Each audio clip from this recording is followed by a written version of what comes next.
6 de maio de 2009, Projeto Memória, História Oral, Fundação Arquivo e Memória com a Unimonte.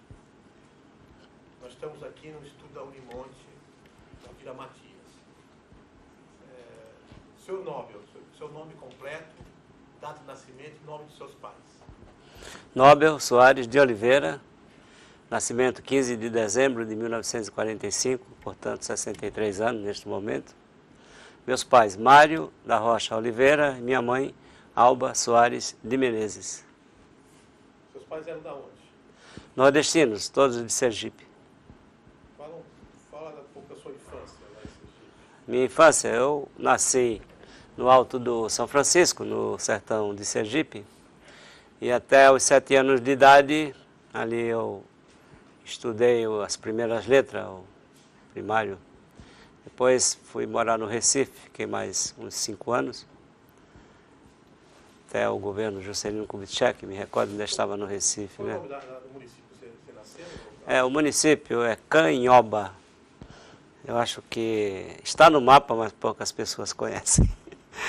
Então, como eu dizia, depois de 7 anos de idade, fui morar no Recife. Aos 10, 11 anos, voltei para Sergipe, onde fui morar em Aracaju.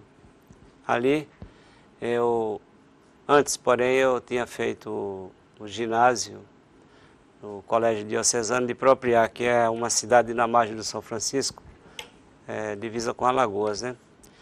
Depois desse ginásio, nesse colégio de padres, eu fui morar na capital, onde ingressei na Escola Técnica Federal de Sergipe. E ali cursei edificações, técnicas edificações naquela época. Nós criamos uma entidade estadual de estudantes técnicos industriais do estado de Sergipe, vinculada à UNET, que era a União Nacional dos Estudantes Técnicos Industriais. E naquele momento eu também participava do Grêmio Escolar, que presidi durante 2 anos, essa escola industrial. Na sequência, tornei-me secretário dessa União Estadual dos Estudantes Técnicos Industriais, do estado de Sergipe. E foi numa época em que acontecia os preparativos para o golpe militar de 64.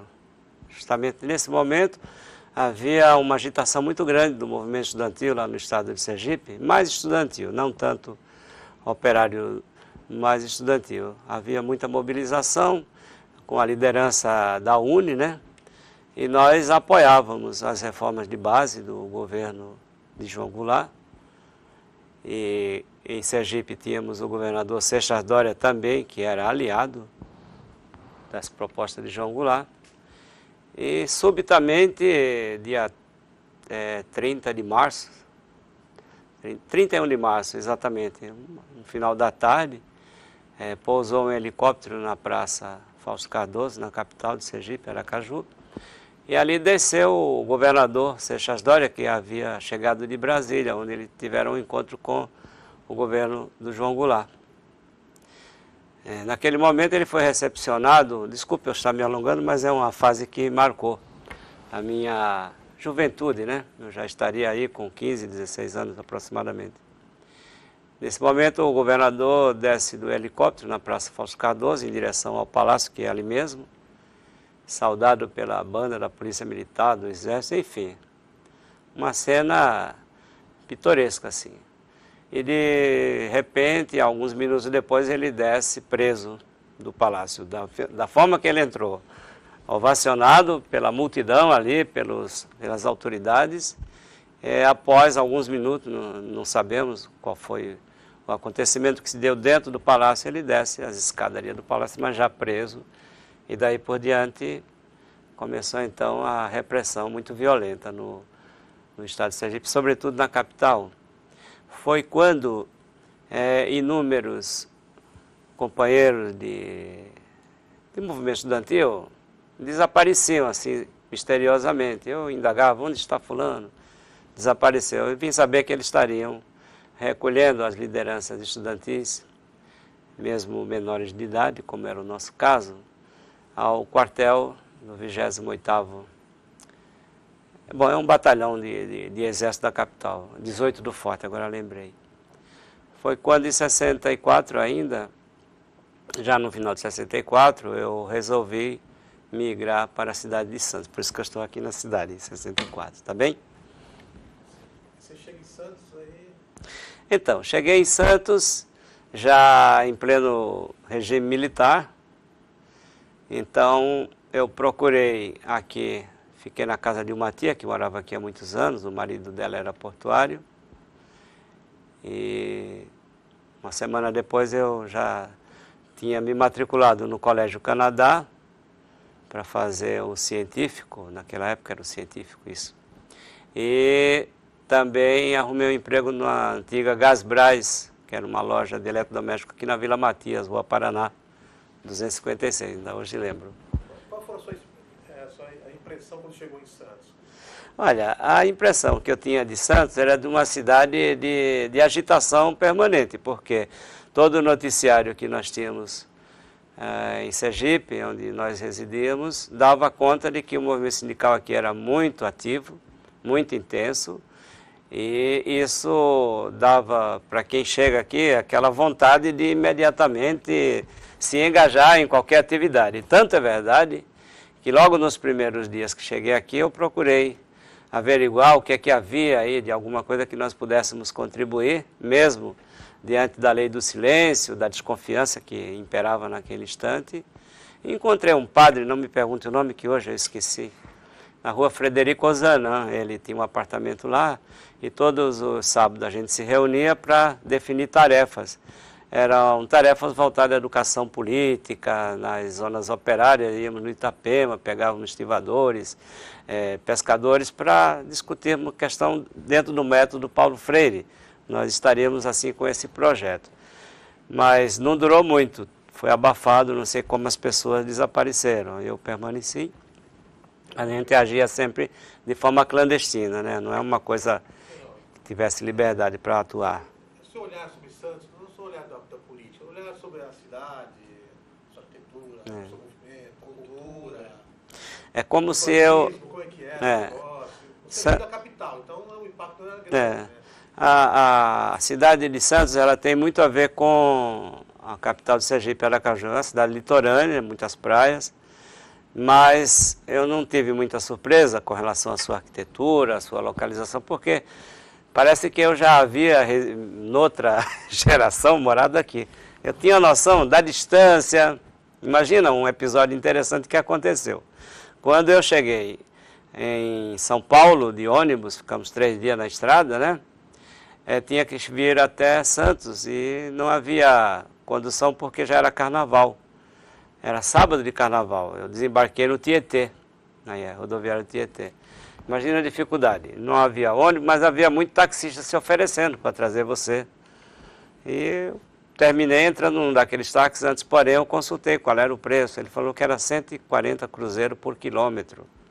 140 cruzeiros, eu digo, no máximo, olha, eu já tinha noção da distância.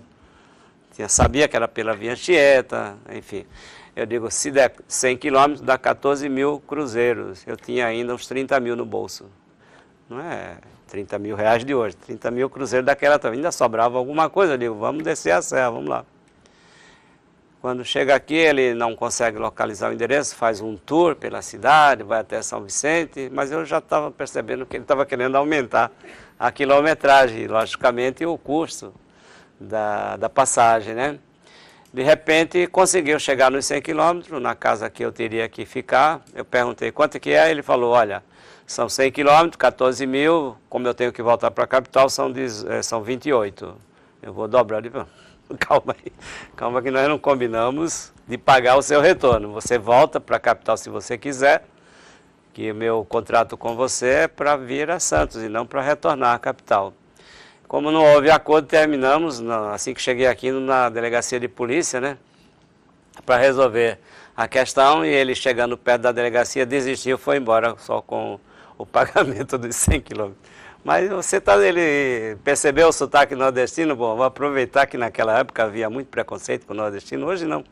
Hoje ser nordestino parece-me que é alguma coisa muito boa, hoje o pessoal gosta muito, sobretudo em face dos artistas, cantores, escritores, compositores do Nordeste, que são líderes, expressões nacionais, terminou fazendo com que acabasse, ou pelo menos houvesse uma redução substancial nesse preconceito que havia com o nordestino. No trabalho onde eu permaneci aí 2 anos, na Gasbras, o pessoal tinha por hábito dizer do norte nem o vento. Era uma forma de expressar o preconceito com o nordestino, mas tudo nós levávamos na brincadeira. Você costumou morar onde? Onde sua tia morava onde? Na rua Pedro Lessa, né? Ali número 6, que hoje é ao inverter a numeração, era pertinho do Canal 4, uma casinha de madeira. O marido dela, que era portuário, trabalhador das docas. E eu fiquei ali morando até que eu conseguisse, inclusive, trazer a família depois para cá, porque ao ter que sair de lá rapidamente para não ser procurado pelo exército, eu tive que deixar a esposa. E 2 anos depois eu a trouxe, éramos casados no civil, só tinha 18 anos, na igreja, desculpe, casado só na igreja. E depois que ela veio para cá, 2 anos depois daqui eu vim celebrar o casamento civil com a mulher, que eu tive 3 filhos. Legal.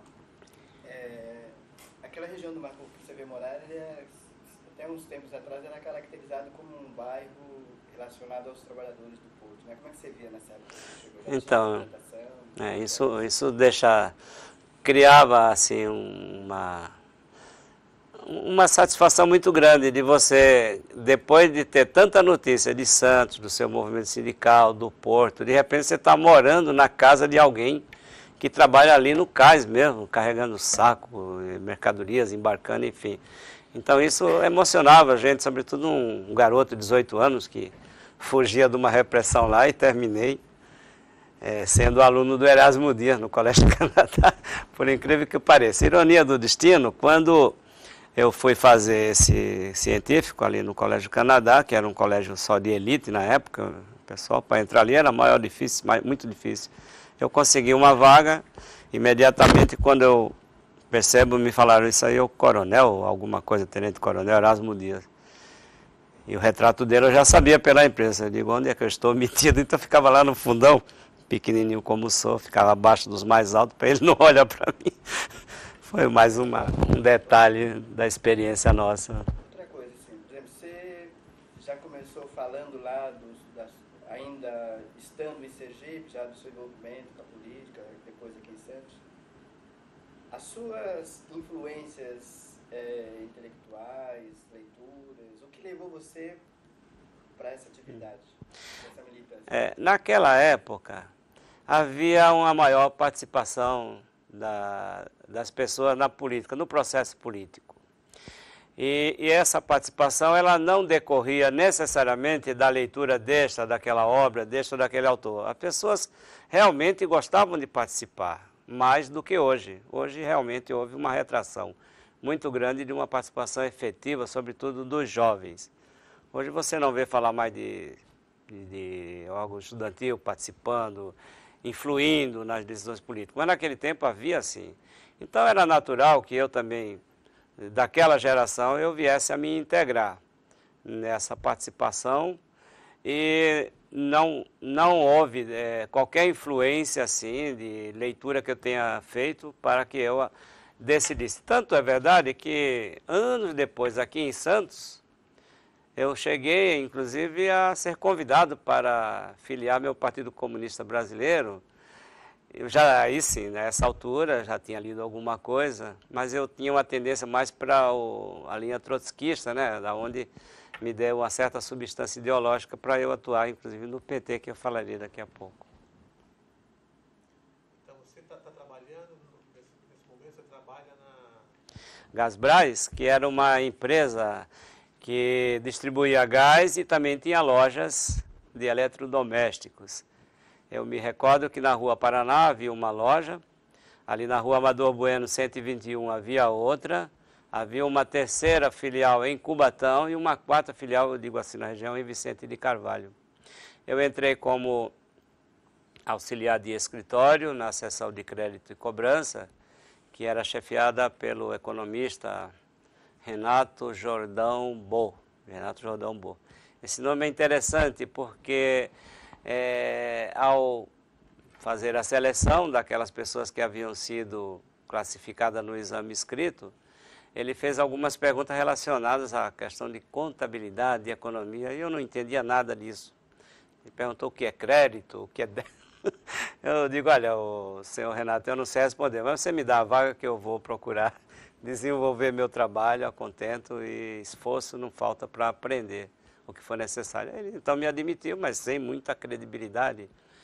E terminei me tornando gerente de uma das filiais de Cubatão, depois de 1 ano e pouco na companhia. Me esforcei tanto que consegui me tornar gerente, né?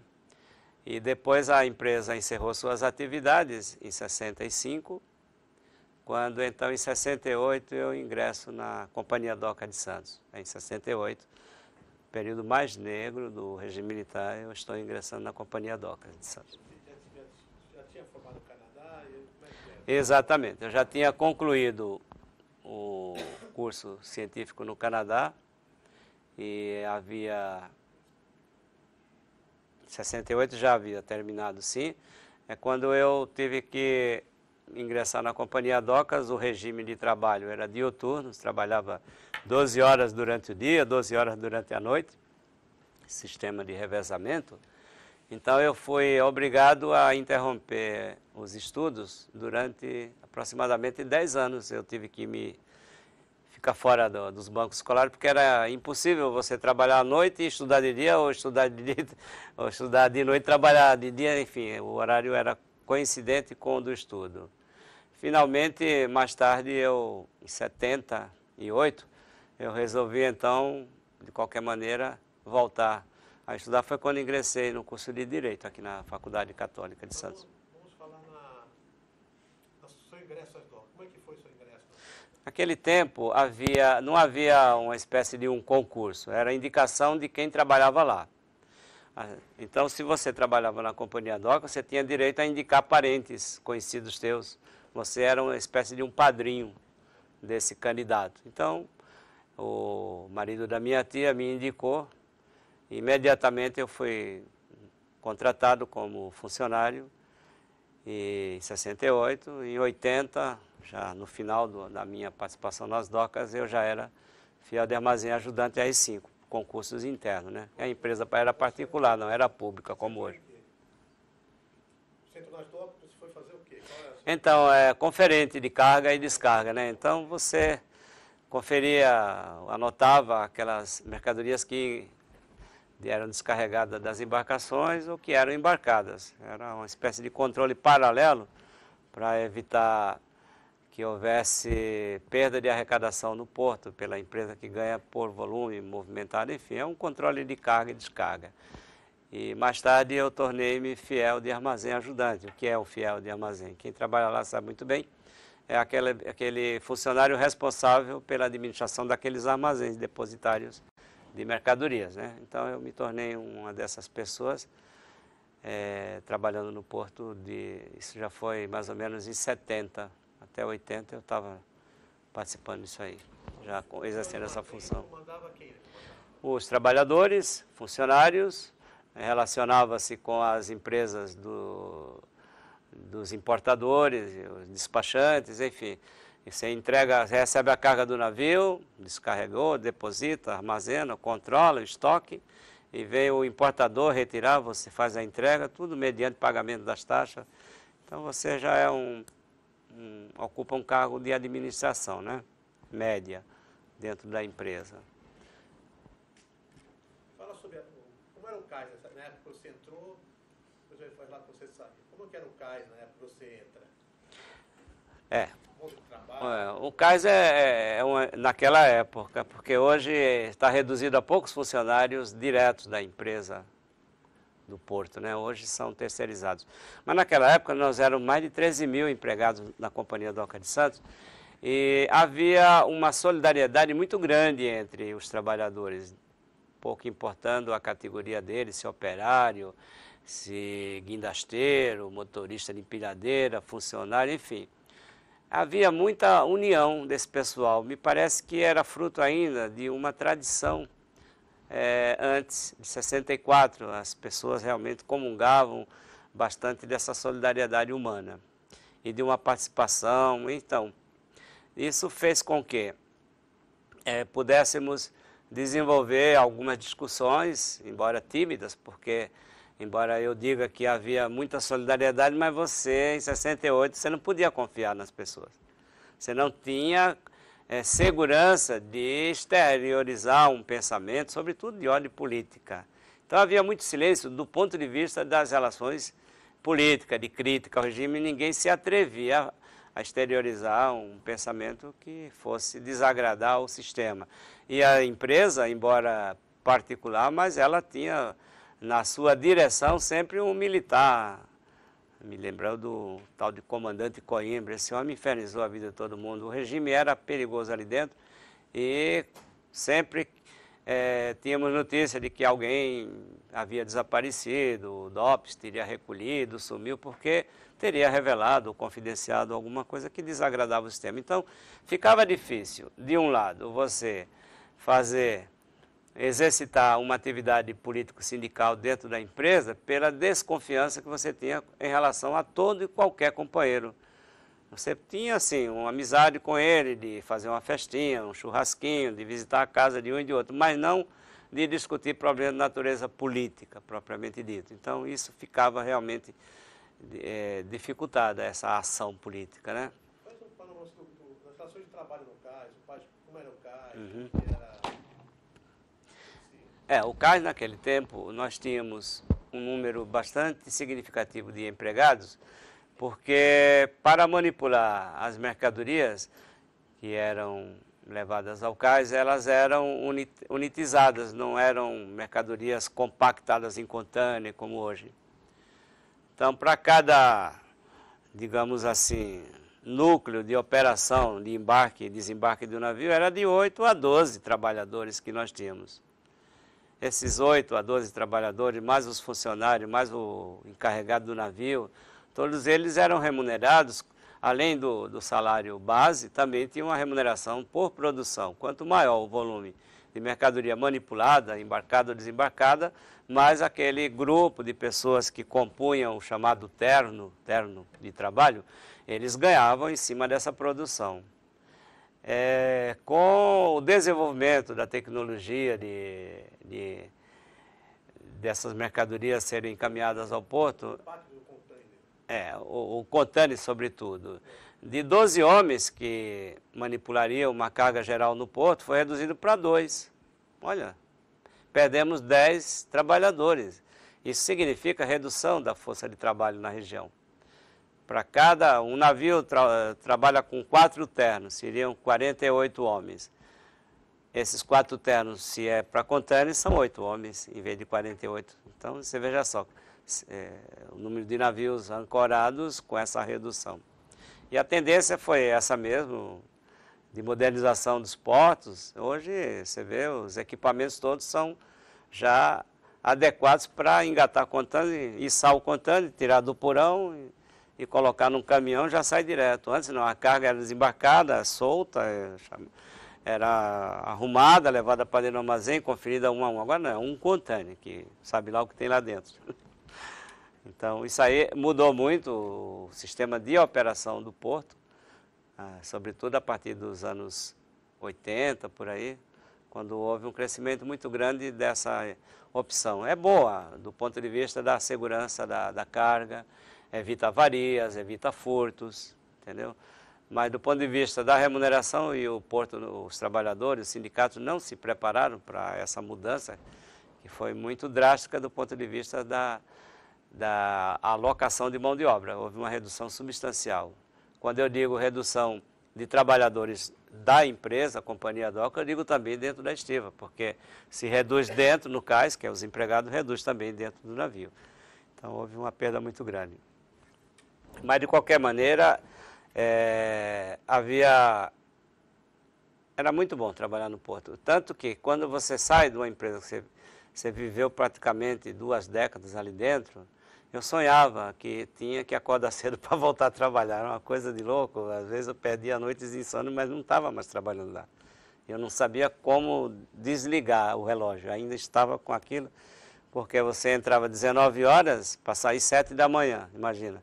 Quem entra 19 já saiu de casa umas 6 horas, 6h30 no máximo. E saiu de lá 7 horas, o sol raiando. Não se alimentava direito. Enfim, era uma situação muito difícil. E quando eu tocar na greve, eu vou dizer que justamente um dos problemas nossos era o excesso de jornada de trabalho, que era desumano, trabalhar tantas horas, sobretudo à noite, né, quando o sono é inevitável, e você sujeitava-se naturalmente a acidentes, chuva, poeira de produtos químicos, enfim. Era um problema muito sério. Qual era a relação do trabalhador das docas com os chamados avulsos, estivadores, conferentes, guarda-vigias? Como era a relação? Não havia assim, uma proximidade devido à natureza da contratação desses dois setores. O avulso, como você sabe, ele diariamente vai lá no cais disputar uma vaga para trabalhar. Quando ele não consegue, ele não ganha, mas ele gastou para ir lá.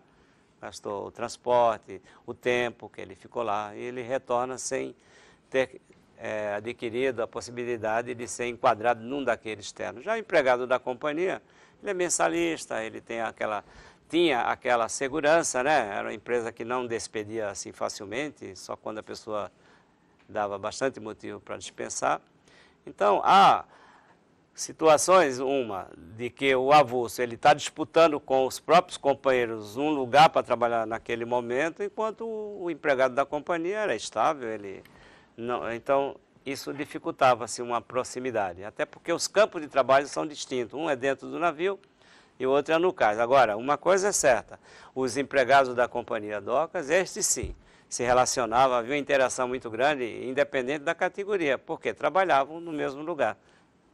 Mesmo que você trabalhasse no armazém 1, amanhã você estava no 30, havia sempre uma remoção, um rodízio, você não ficava permanentemente num lugar. Atracava o navio, você era escalado para aquele navio está no 25, você ia para o 25, amanhã você estava no armazém 5, quer dizer, você cruzava com todas as pessoas, isso facilitava o contato, era dinâmico isso aí. Muito dinâmico. Havia algum tipo de conflito entre as categorias? Era perceptível ou não? Volto a dizer, conflito na companhia poderia haver somente entre os órgãos de fiscalização e os operadores de carga. Então, por exemplo, os trabalhadores, de um modo geral, eles eram fiscalizados pelo encarregado do navio, pelo fiel do armazém, pelo chefe de seção. Os conflitos poderiam se localizar mais em relação ao chefe de seção sobre os demais empregados. Mas era muita amizade, era muita cordialidade, muita solidariedade que existia. É difícil você detectar, assim, uma coisa que possa transparecer nesse conjunto de relações, algum litígio. Eu não pude observar durante os 16 anos que eu estive lá, não notei esse tipo de conflito, assim, sabe, de classe, não. E o lazer entre os trabalhadores, como é que era? Isso é que faltava. Como eu disse, nós tínhamos um regime de trabalho de horas incansáveis, noturnas, diurnas, trabalhava uma semana inteira, começava segunda-feira às 19 horas e saía às 7 horas da manhã de domingo. Então você passava o domingo dormindo, você não tinha tempo para lazer, porque você estava arrebentado a semana toda. E segunda-feira já estava novamente, já no horário diurno. Então não havia muito tempo para lazer, salvo no período de férias, né? Salvo no período de férias. Mas durante o período normal de trabalho, era uma das reclamações que mais se ouvia, era o problema do excesso de horas de trabalho. Realmente era muito cansativo. E a relação ali com as bocas? Com a zona? É. Olha, no horário do café, 11 horas, né, 23 horas, aquilo ali ficava efervescendo. Era no tempo que não havia AIDS ainda, só tinha gonorreia, essas doenças que se curavam com penicilina, etc. Então era muito frequentado pelos portuários. Na hora do café você ia no Labaca, no Beer House, enfim, assistia um pouco daquele show, depois voltava a trabalhar. Quando o navio terminava antes do horário previsto, terminava 1 hora, 2 horas, muitos dos companheiros ficavam por ali mesmo, fazendo hora para chegar em casa no horário certo, né? Era divertido, era um tempo muito bom. As mulheres ganhavam muito dinheiro, os gringos se divertiam muito ali. E acabou. Aquilo hoje parece uma cidade fantasma, aquela região ali. Está sendo reformado com a perimetral que está sendo construída. Mas era muito agitado aquele setor do General Câmara, Xavier da Silveira, aquele setor ali.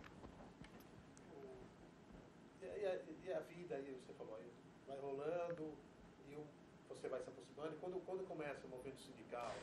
Então, devido a esse problema do esfriamento do movimento sindical em função do regime militar, em 68 agravou-se muito mais ainda com a perseguição a líderes estudantis, com assassinatos, enfim. Isso repercutia negativamente no ânimo de qualquer um de nós. Então, como eu disse anteriormente, não havia possibilidade de você confiar no seu companheiro para discutir certas questões, mas nos anos 70, acho que foi 70, 1970 em diante, ainda no Garrasto das Médici, nós começamos a questionar a atividade do movimento sindical do Porto. Eram 4 sindicatos, basicamente, o da administração portuária, que eu pertencia, o dos operários portuários, dos guindasteiros e dos motoristas rodoviários. Eram 4 mais importantes, que reuniam basicamente 100% dos trabalhadores do Porto. E eles se limitavam, naquele período, a dar uma assistência social, colônia de férias, assistência médica, mas não se discutia nenhuma reivindicação, assim, do ponto de vista da remuneração, das condições de trabalho. Isso era tabu, não se podia discutir. Então, os sindicatos naquele tempo realmente se transformaram-se em ambulatórios. O nosso, por exemplo, tem um ambulatório de fazer inveja naquele tempo. Colônia de férias de Monte Sião, quer dizer, não discutia o rendimento, as condições, mas preparavam essas questões para aliviar um pouco as tensões dos trabalhadores. Então, nos anos 70, começamos a questionar. Eu me recordo que em 78, se não me falha a memória, em 78, eu até concorri numa chapa número 3 à presidência do sindicato, com um grupo de companheiros, e 78, sim. A diretoria conservadora, a diretoria assistencialista do Luiz Amaro Costa também concorria, já estava lá há alguns anos, não saía nunca. E uma outra chapa, número 2, que tinha como presidente Antônio Gonçalves Pires, e secretário era o Benedito Furtado, que hoje é vereador aqui na cidade. Naquela época ele era encarregado do navio. O Antônio Pires ganhou para presidente, Furtado tornou-se secretário. E nós continuamos acreditando na possibilidade de exigir algumas mudanças nas relações de trabalho, na atuação do sindicato, embora tivéssemos perdido a eleição para o sindicato, mas achávamos que podíamos contribuir, né, para fazer, de alguma forma, contribuir para o envolvimento dos trabalhadores nas questões de seu interesse. Foi quando, já estou dando um salto aí, em 80, eu resolvi, foi uma iniciativa pessoal, assim, aproveitando aquele clima de greve no ABC, né? Aproveitando toda aquela conjuntura política, nós estávamos fundando o Partido dos Trabalhadores na cidade de Santos, algumas poucas pessoas, eu, a Thelma, a Edmeia, a Devig, alguns setores da igreja. Resolvemos, então, criar o PT na cidade de Santos. E eu estava engajado também na Convergência Socialista, que hoje é o PSTU, que foi uma vertente que participou da fundação do PT. Então, aí é que eu venho ter as primeiras instruções, as primeiras orientações, mais de cunho ideológico, né? Que vem embasar um pouco a minha ação política. Resolvi, então, andar os 13 quilômetros de cais, conversando um a um com os companheiros das diferentes categorias, da possibilidade de chamar uma Assembleia Geral conjunta, porque eles faziam separada justamente para evitar a possibilidade do fortalecimento dos trabalhadores, porque se uma categoria decide reivindicar determinada vantagem, a outra, como não está ali presente, possivelmente não tenha interesse, então ficaria fragmentada a reivindicação.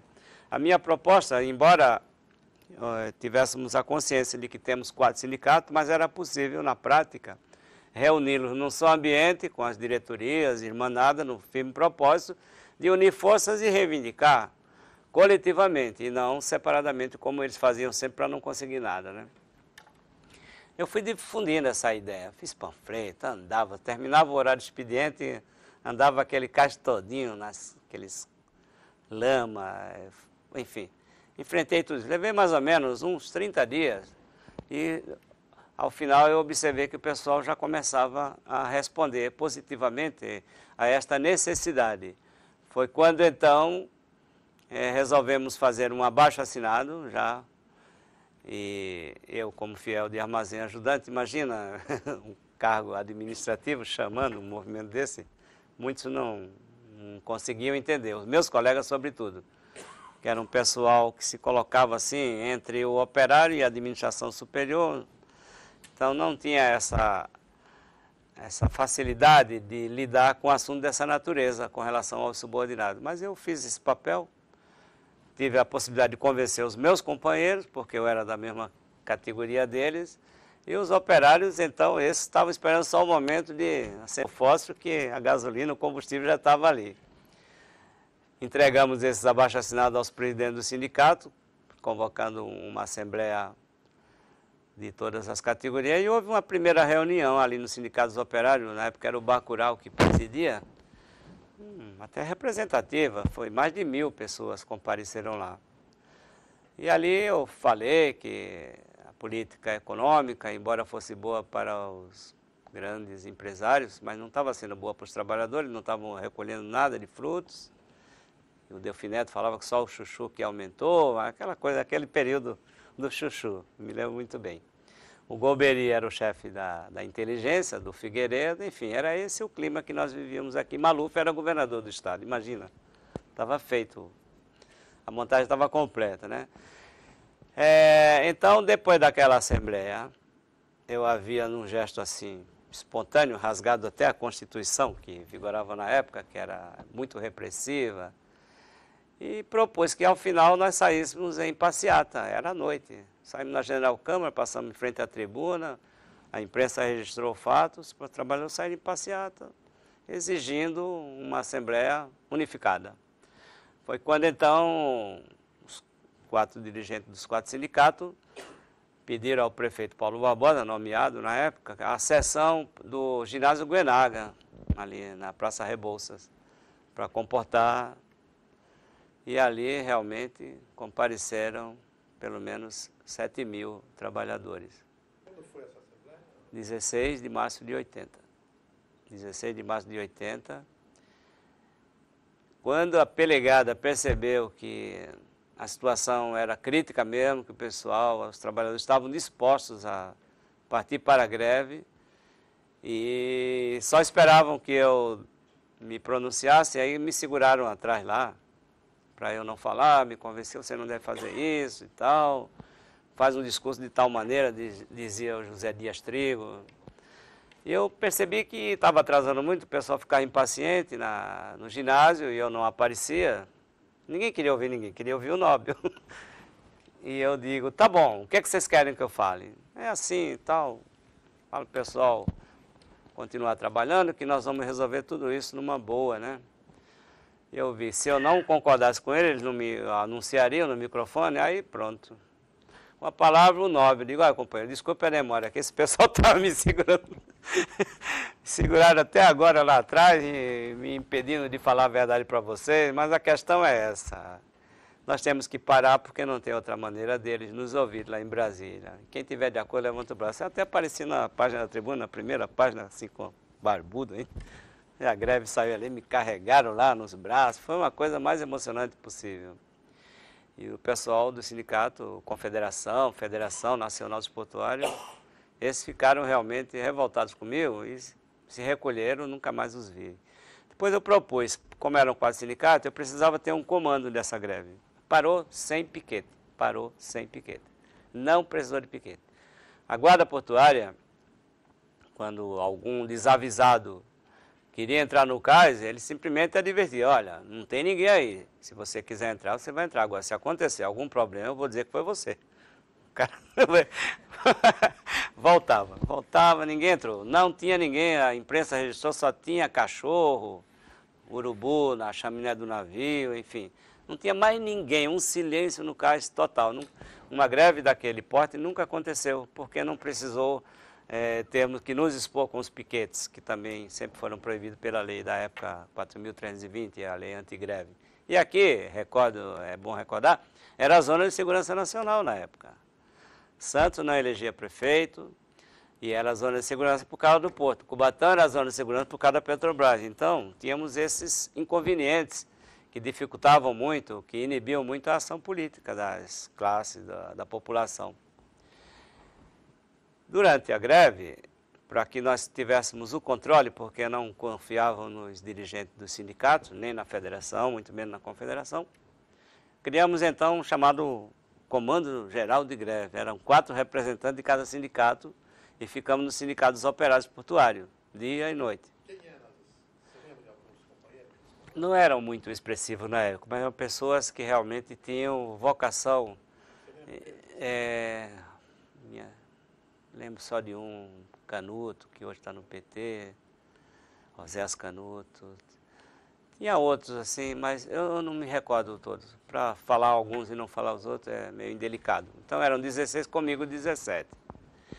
Quando foi terça-feira, essa greve me parece que foi na segunda-feira. Quarta-feira à noite vieram 2 representantes, o presidente da Confederação Nacional dos Portuários e o presidente da Federação Nacional dos Portuários. O da Confederação chamava-se Rômulo e o da Federação Arlindo Borges Pereira. A memória ainda está boa, 63 anos, mas... E eles vieram fazer uma proposta, a mim particularmente, que o Delfim Neto, que era o ministro da Fazenda, estava querendo falar conosco. E ele disse para mim: Nobel, como você é um pássaro que criou asas no movimento, então é preciso que você possa voar. O ministro quer falar com você em Brasília. Então, precisamos ver se você concorda para você negociar os interesses da categoria. A princípio, eu achei que era uma ideia interessante, porque precisava haver um canal de comunicação com o governo, e a empresa só fazia aquilo que o governo mandasse, porque ela era concessionária de uma atividade federal. Mas eu me preocupei, eu digo, por que eu e não eles? Se eles ganham para isso. Um é presidente da Confederação Nacional dos Portuários, o outro presidente da Federação Nacional. Porque eu, que não sou dirigente, tenho que ir a Brasília, e por que eles não vão e levam? Está tudo escrito aqui o que nós queremos. Redução da jornada, aumento de salário, enfim. Eu digo, olha, já ouvi muito bem a sua proposta, eu vou submetê-la ao comando da greve. Não, porque já trouxemos, inclusive, o paletó para você e tal, e mostraram um terno para mim, e a passagem de avião já estava também. Quem eram os emissários? Lembra o nome? Esse é o Arlindo Borges Pereira e o Rômulo, que era da Confederação. Foram eles 2 que me levaram esse convite, e já tinham comprado até o terno, que eu não tinha terno na época. Eu digo, olha, eu agradeço e tal, realmente é interessante, mas eu vou ouvir os companheiros. Tem um comando, eu não vou agir individualmente. Pedi para eles saírem da sala. Saíram. E mais tarde eu fiz perante os companheiros, coloquei a proposta e eles acharam por bem que eu não deveria ir. Por essas razões que eu tinha também ponderado, por não ser dirigente e porque, sobretudo, avaliaram eles que a minha saída daqui poderia enfraquecer o movimento. E talvez fosse uma estratégia do governo afastar-me do conflito ali da greve e dizer, olha, o cara não está mais aí, abandonou vocês, tudo poderia acontecer, a contra-informação funciona muito. E eu, atendendo a manifestação dos 16 companheiros, mandei chamá-lo depois e disse, olha, muito obrigado, não aceito e não vou. Vocês se viram aí, vão negociar. Aí já era quinta-feira de manhã. Quando mais ou menos 6 horas da manhã, comparece a Elane do Estadão, uma jornalista, acho que vocês lembram dela, Elane ou Eliane, do Estadão, aqui, da Conselheiro Nébia. Ela perguntou lá para o pessoal se é verdade que eu havia morri num acidente aéreo indo para Brasília representar os trabalhadores. As conclusões vocês podem tirar. porque tinham passado já um release para a imprensa de que o Nóbio havia morrido no acidente aéreo quando teria ido negociar as reivindicações dos trabalhadores em Brasília. Se eu ia morrer, eu não sei, mas que a imprensa já tinha essa informação, e se eu não estivesse ali, podiam dizer que eu tinha morrido, por que não? Nóbio, antes de continuarmos aí com essa parte sindical, que é super importante, né, a cidade está vivendo, você até já citou, área de segurança nacional, intervenção, sem autonomia. Que relação você fazia aí dessa situação do movimento sindical com essa situação da cidade? Então, eu não posso deixar de fazer uma relação entre a influência que tivemos do movimento sindical do ABC, não posso negar isso, porque realmente foi posteriormente aquelas greves surgiram no ABC que aqui nós também começamos a questionar o modelo em que a população não tinha liberdade para eleger seu prefeito, em que os generais eram nomeados para dirigir a cidade, vinha gente do Rio de Janeiro, se sentava lá, enfim. E tudo isso tinha a ver com a necessidade de uma ebulição política a partir dos trabalhadores do Porto, na cidade de Santos. Eu digo Porto porque é o setor que era mais organizado, de maior influência, e evidentemente, quando você começa a discutir isso no seio dos trabalhadores de uma empresa tipo do Porto, que reunia 13 mil empregados só da empresa e ao total mais de 25 mil, é evidente que isso vai refletir na casa de cada um deles, na família, nos filhos, nos avós, enfim.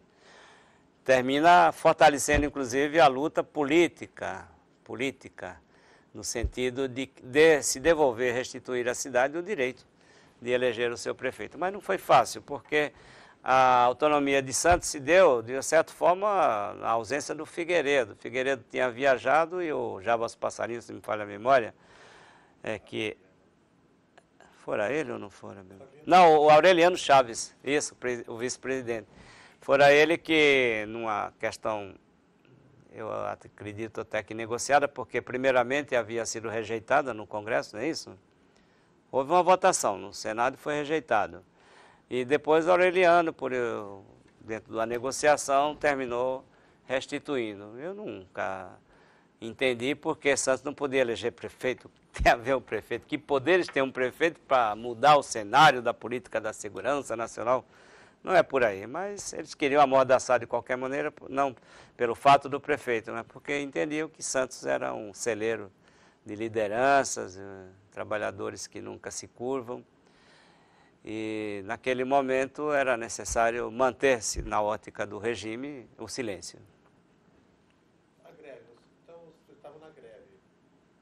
A greve foi decretada no dia mesmo, na Assembleia? Isso, foi à noite do dia 16 de março, 22 horas, nós decretamos a greve. A partir de meia-noite, acabou. Ninguém foi trabalhar e as reuniões de avaliação do movimento eram feitas no Sindicato dos Operários Portuários. Então, nós tínhamos esse comando, como eu já mencionei, que tinha a incumbência de avaliar, de fortalecer, de orientar, enfim. Num dado momento, me intimaram para ir na Capitania dos Portos. Não sei porquê. O delegado da Capitania queria que eu fosse até lá para discutir o fim da greve. Isso já era quinta-feira. Segunda, terça, quarta, quinta à noite. Fui levado até lá, mas eu exigi a presença da imprensa, que eu tinha medo deles sumirem comigo, né? E terminou permitindo a entrada da imprensa. E me puseram numa mesa redonda lá, era pergunta de todo lado. Não sei que tanto interesse eles tinham nisso, eu só sabia que havia muito prejuízo para as exportações. O pessoal de café, de açúcar, tinha muito caminhão. Quem estava na mesa? O comandante dos portos, os auxiliares dele, né? O comandante da capitania, né? Então, eu achava, mas o que tem a ver capitania dos portos com a greve? Não, sabe que a greve é ilegal, a lei não permite, sabe, ficamos naquela embromação, mas não saiu nada positivo. Ah, porque você me esculhambou com o coronel Erasmo, isso aqui é sua, essa declaração. Não me lembro o que é que eu havia dito na imprensa acerca do coronel Erasmo Dias, não me lembro. Mas eles relataram tudo isso para me questionar, porque que eu estava falando mal dos militares. Digo, não é bem desse militar, é o sistema. Nós estamos precisando resolver uma questão econômica, né? E está sendo emperrado, porque tudo é jogado para Brasília, só Brasília que decide. Nós somos empregados da companhia, não somos empregados do governo. A companhia que tem que decidir. Eu fui, de certo modo, enérgico, né? Explicando para eles. Eles sabiam de tudo, mas fingem que não sabem. Depois de 2 horas e tanto ali, sabatinado, me liberaram. Mas porque a imprensa estava lá, entendo assim, né? Eu não quis correr o risco. Teve muito apoio durante todo esse período dos companheiros do partido, que sempre iam me dar um... Quanto tempo demorou a greve? A greve 5 dias. 100% de greve durante 5 dias. Só voltou todo mundo junto no sábado de manhã. Tem foto do Araquém, no sindicato dos operários portuários? Operários chapados. O que foi aquela assembleia? Então, a primeira que eu falei, houve uma assembleia preparatória no Sindicato dos Operários, né? E dali ficou marcado para uma semana depois. Se o governo não atendesse nossas reivindicações, nós faríamos uma assembleia no Guenaga. Essa do Guenaga, 16 de março, portanto, 9, uma no Sindicato Operário. Teve uma passeata posteriormente. Dia 16 foi no Guenaga, aí sim, massiva, deliberou pela greve. E a partir daí, para retornar ao trabalho, os dirigentes do sindicato resolveram então fazer assembleias separadas. Se a greve surgiu de uma assembleia conjunta, o retorno teria que ser deliberado conjuntamente e não separadamente. Então, o que é que fez o Bacurau? Trigo, Bacurau, Antônio Pires, os 4. Chamaram a assembleia separadamente no mesmo horário. No mesmo horário, quer dizer, aí eu fui lá no Sindicato Operário, não me deixaram entrar, porque eu queria ponderar para eles que estava errado, porque como é que os operários iam decidir sem saber o que o outro ia decidir? Se entramos juntos, vamos sair juntos. Se é para continuar, vamos continuar juntos. Não me deixaram entrar. Nisso, soltaram um balão, que os rodoviários decidiram voltar ao trabalho porque a administração traiu eles, voltou ao trabalho antes, imagina. Então eles fizeram um jogo assim de empurra, de indispor uma contra a outra categoria. Foi muito mal esse desfecho na sexta-feira, 16, 17, 18, 19, dia 20 de março. Foi errado, porque o certo era, ainda que tivéssemos que voltar, porque já tínhamos alguma coisa negociada no papel, podíamos sim, até eu daria a opinião, já chegamos no limite, a greve, eu entendo, é um movimento que parecido com uma curva parabólica. Essa curva ela tem uma ascensão, depois ela tem um declínio. Eu acho que chegamos no ponto máximo na sexta-feira, já não tínhamos mais o que esperar. Daí por diante o governo mandou os navios da Marinha de Guerra tomar conta do cais, só tinha navio da Marinha de Guerra. Fuzileiros navais de ponta a ponta do cais, quer dizer, a gente já esperava, a partir dali repressão violenta. Então o que tínhamos que conseguir já tínhamos no papel, por exemplo. A jornada de trabalho, em vez de ser até às 7, ia até a 1, 19 a 1. Olha, isso foi a maior conquista que eu falei no princípio do cansaço, né, daquela jornada de trabalho. Sábados, só trabalha de tarde, passaria a trabalhar à tarde se houvesse serviço extraordinário, mas era ordinário, o sábado passou a ser semana inglesa, digamos assim.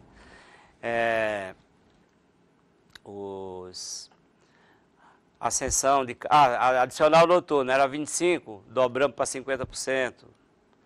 Mas, olha, de cor assim eu não me lembro. E tinha uma deliberação no contrato coletivo com a companhia, celebrado pelos 4 sindicatos, nenhum trabalhador será punido em virtude de sua participação na greve. Nenhum trabalhador será punido em virtude de sua participação na greve. Com base nessas conquistas, eu acho que não é tudo que a gente quer, mas pelo menos já chegamos, né? Primeiro, fizemos a primeira greve depois do regime militar, 64. É a primeira greve em 80. Não existiu outra, nem intenção, quanto mais greve. Foi a primeira. E foi unânime, não precisou piquete. E ainda saímos com um contrato coletivo, isso é positivo. Isso fortalece para futuros movimentos. Então, feito aquilo, quando foi sábado de manhã, nós voltamos à companhia. Mas o problema, até a gente esclarecer bem, era demonstrar que não houve traição de ninguém, nenhuma categoria traiu a outra. Os dirigentes, sim, ao fazerem assembleias separadas, em horários iguais, pretenderam, sim, soltar o balão para dizer, olha, a categoria A já voltou ao trabalho, traiu o compromisso com a gente, só voltar junto. É o que um dizia, todos falaram a mesma coisa. Foi muito ensaiado o negócio. Então, essa atitude desses dirigentes da época realmente foi altamente prejudicial. Nessa articulação? Os quatro sindicatos. Aí fomos no nosso sindicato, já que não deixaram entrar nos deles, fomos na administração. Na administração portuária estava lá o Antônio Gonçalves Pires, gaguejando. Se vocês quiserem continuar com a greve, continua, é problema de vocês. Quer dizer, como problema de vocês? Você é o presidente do sindicato, Pires. A categoria pegou papel higiênico molhado, acho que na privada, e jogava na cara dele assim. Foi um negócio triste, sabe? Demonstrando realmente a revolta pela conduta de um dirigente sindical que tinha imunidade para falar, para agir, diferente de nós que nada tínhamos, agir daquela maneira. Então eu digo, olha pessoal, já que está assim, vamos voltar para o trabalho, depois a gente continua a luta, isso não vai acabar, não é aqui que vai acabar, né? Aí voltamos ao trabalho no sábado, levou tempo para poder esclarecermos que ninguém traiu ninguém. 5 de maio de 2009. Então, com o término da greve, houve a necessidade de que nós apagássemos aquele incêndio provocado pelos dirigentes sindicais, segundo o qual uma categoria teria traído a outra, retornando ao trabalho. Mas, como eu havia afirmado, o retorno se deu de forma desencontrada por iniciativa dos próprios dirigentes sindicatos que, ao invés de convocarem as 4 categorias para deliberarem sobre o fim da greve no mesmo local físico, preferiram cada qual fazer a assembleia no seu sindicato separadamente e jogaram então balões de ensaio, afirmando que uma categoria havia traído a outra, voltado ao trabalho, e isso realmente causou a indignação desses trabalhadores. Mas com o tempo isso tudo foi esclarecido. Passado algum período, a companhia então me exonerou, a mim unicamente. 12 de setembro de 80, meses depois, né? Março para setembro. Em 12 de setembro foi comunicado que havia exonerado, meu serviço não mais interessava à empresa. Imediatamente fui ao sindicato, digo, olha, temos aqui um contrato coletivo que diz que durante 12 meses nenhum trabalhador poderia ser punido em função de sua participação na greve. Eu participei ativamente da greve, toda a imprensa registrou, revistas de nível nacional, jornais, de nível nacional, televisão, e agora eu estou na rua, eu preciso de vocês. Não, mas você não tem direito a retornar. Como não? Não, essa cláusula se aplica. Aí o jurídico lá do sindicato foi acionado pelo Furtado, que deu um parecer contrário à minha reintegração.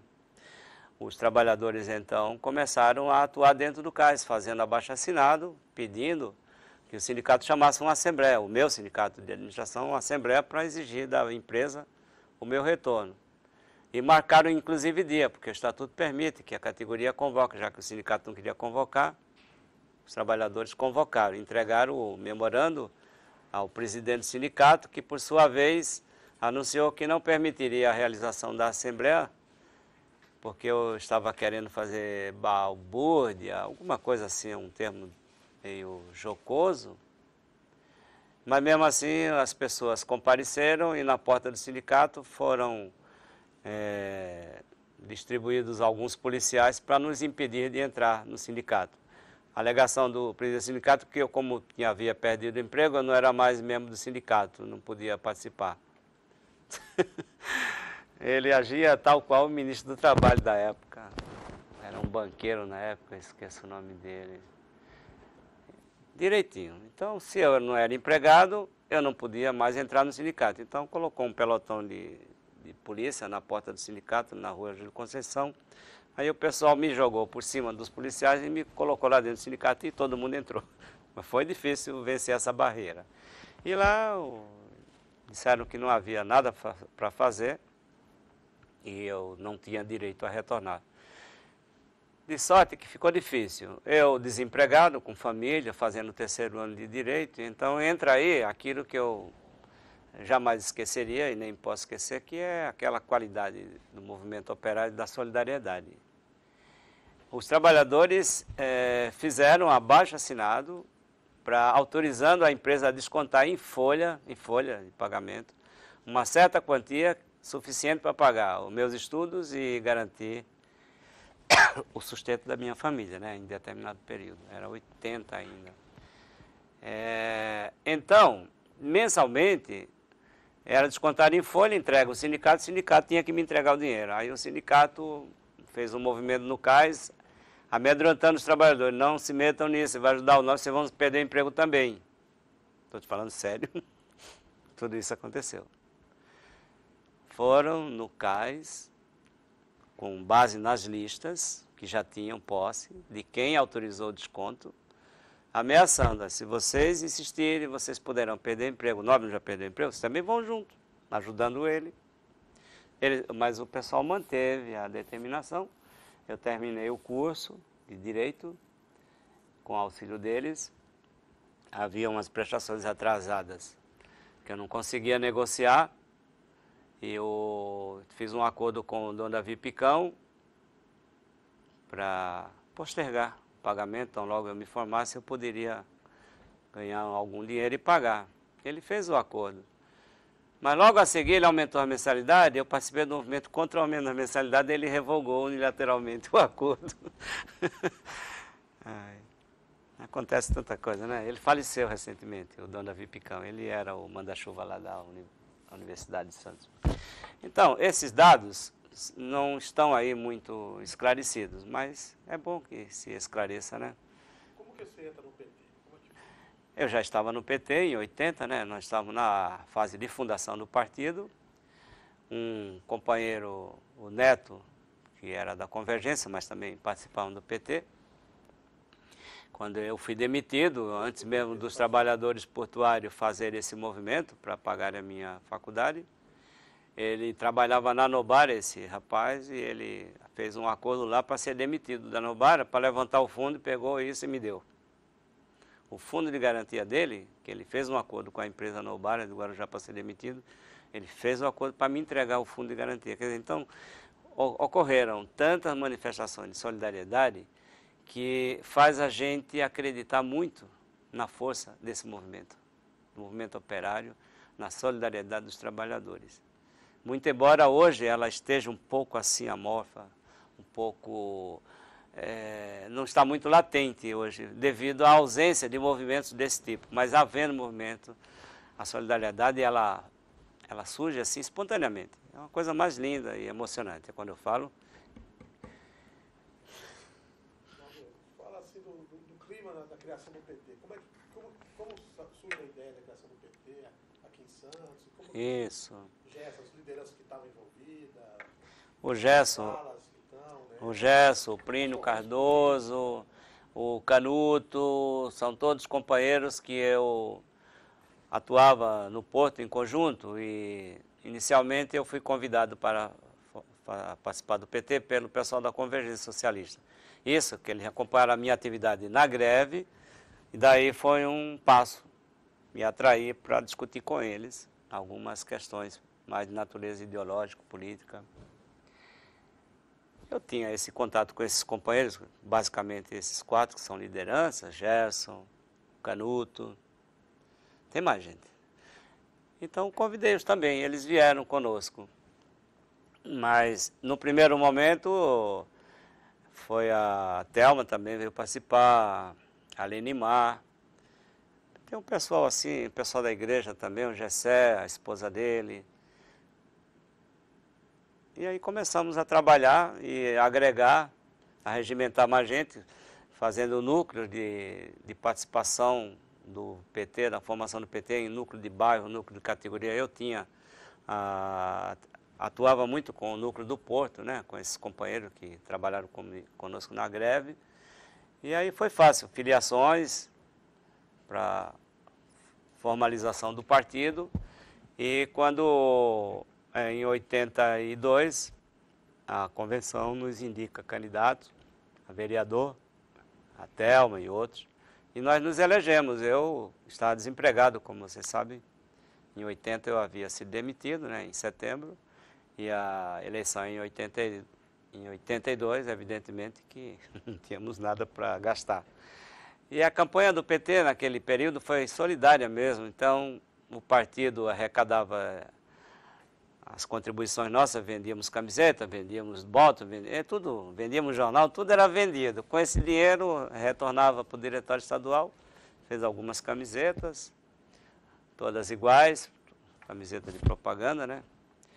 E com isso nós fizemos uma campanha. Andamos bastante, eu tive a felicidade de ser o quarto ou quinto mais votado, a Thelma foi a terceira, o Edmur parece que foi o primeiro, quer dizer, foi uma votação espetacular. Eu tive 4.282 votos.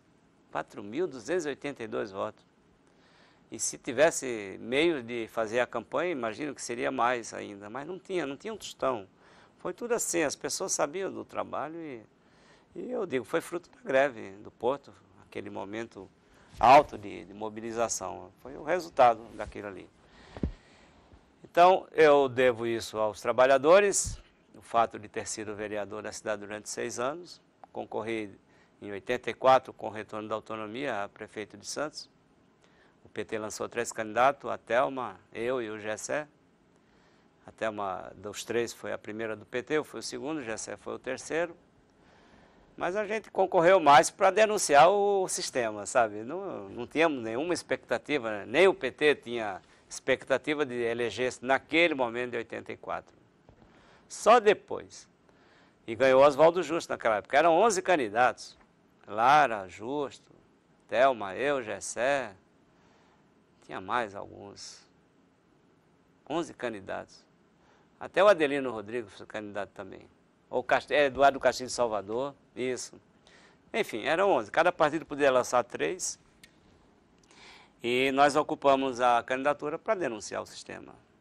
Eu me lembro que durante a campanha, como nós não tínhamos recursos, eu peguei um carro e ganhei um caixão de defuntos, daquele de indigente, lá em cima, no ABC.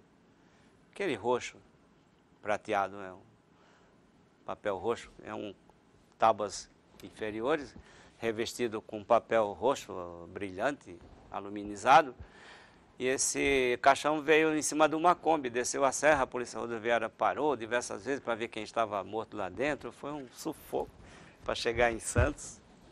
Conseguiu chegar, então o que é que eu fazia? Eu tinha um grupo de companheiros que andavam na rua com a gente. Então a gente pegava aquele caixão, cada um segurava numa alça, né? Com velas, e todo mundo vestido com a beca preta. Passávamos nas feiras livres, as pessoas assustavam, se benziam. Era um sufoco. E nesse caixão havia algumas inscrições, abaixo a ditadura, abaixo Paulo Barbosa, prefeito nomeado, aquela coisa toda, né? Foi num dado momento que o prefeito ligou para o diretor do fórum para apreender o caixão que estava incomodando ele, a imagem dele na cidade. Prefeito Paulo Barbosa nomeado. Eu era vereador, estacionei o carro em frente à prefeitura, com o caixão metade de fora, vem a polícia com ordem do juiz para prender o caixão. Digo, mas que mal está fazendo esse caixão, gente? Você vê como é que era, né? A repressão era dura. Aí, depois de muita conversa, eu digo, tudo bem, eu vou levar até o fórum, mas eu vou junto. Pronto, fiz uma passeata da prefeitura até o fórum, com o caixão ficou pior. E lá o Tremura, meu filho, não foi isso que eu lhe ensinei na faculdade. E o caixão foi depositado lá. Durante esse trajeto, havia um jornal na cidade de Santos, que ele foi fazendo fotos de cada momento do trajeto, do itinerário entre a prefeitura e o cartório eleitoral onde estava o juiz. E publicou no dia seguinte uma página inteira com os flashzinhos, cada momento, e o juiz apontando para mim, meu filho, não foi isso que eu te ensinei na faculdade, eu fui aluno dele, Direito Civil. São histórias, né? Mas está tudo registrado na imprensa da época, né? Foi bom. E o caixão ficou lá, retido, mas o caixão não vota, não sei, não fala, só tinha umas inscrições. Tirava as inscrições e devolvia o caixão. Podia ser aproveitado para enterrar alguma pessoa indigente, né? Tinha outra utilidade. Depois da eleição eu fui lá e retirei o caixão. Aí ele deixou. Esse era meu instrumento de campanha. Foi candidato outras vezes? Depois eu fui quando eu me desliguei do PT, houve uma perda muito grande. Ao sair do PT, perdi muito do prestígio político, sobretudo da base orgânica que tínhamos dentro do partido e no seio do Porto também, porque o Porto vinculou-se àquele projeto do Partido dos Trabalhadores. Então, durante todo esse período, eu percebi que acho que meu prazo de validade venceu em eleição. Agora eu só quero exercer a advocacia. Eu exerci o magistério superior durante 16 anos na Unimes. E teve um fato curioso, que durante as aulas eu abri a caderneta, tinha um aluno, Renato Jordão Bo Filho. Renato Jordão Bo Filho. Me veio a lembrança, o nome daquele chefe meu, que quase não me admite na Gasbras, de 65. Convidei o menino para falar, você, sou, meu pai gosta muito do senhor. Opa, que bom. Você vê que volta, né? Anos depois, o filho daquele que quase não me admite é meu aluno na faculdade. Coisas que acontecem na vida da gente que marcam, né?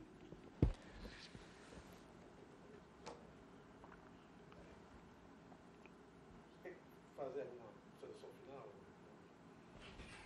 Então, eu acho que desempenhamos nesse período, né, com nossos erros, todos nós estamos sujeitos a cometermos erros, e a virtude de cada um de nós é saber fazer essa autocrítica, né? Agora há pouco eu fiz uma, eu acho que meu erro foi ter me desligado do PT, porque o partido na época tinha um comportamento, de certo modo, autoritário sobre os seus membros, sobretudo os mais ativos. E eu, como buscava e sempre defendia a liberdade, eu não concordei, resolvi sair, mas eu deveria ter lutado internamente para mudar. Acho que hoje o partido está bem diferente, atua de um modo que dá maior espaço para as pessoas se manifestarem. E eu respeito muito o PT, que foi meu primeiro partido político e pelo qual eu consegui exercer uma atividade pública aqui na cidade para quem veio aqui num sábado de carnaval, que o taxista queria me cobrar em dobro, né? E aqui me formei, exerço advocacia, lecionei durante 16 anos, fui vereador. O que é que eu quero mais? Curtir essa cidade e desejar ao seu povo tudo de bom. Muitas felicidades para todos e, sobretudo, para a classe trabalhadora. Obrigado, senhor Nobel. Atuaram nesse depoimento os historiadores Roberto Tavares e José Benito de Almeida. Obrigado. Agradeço a vocês também, tá? Pela oportunidade.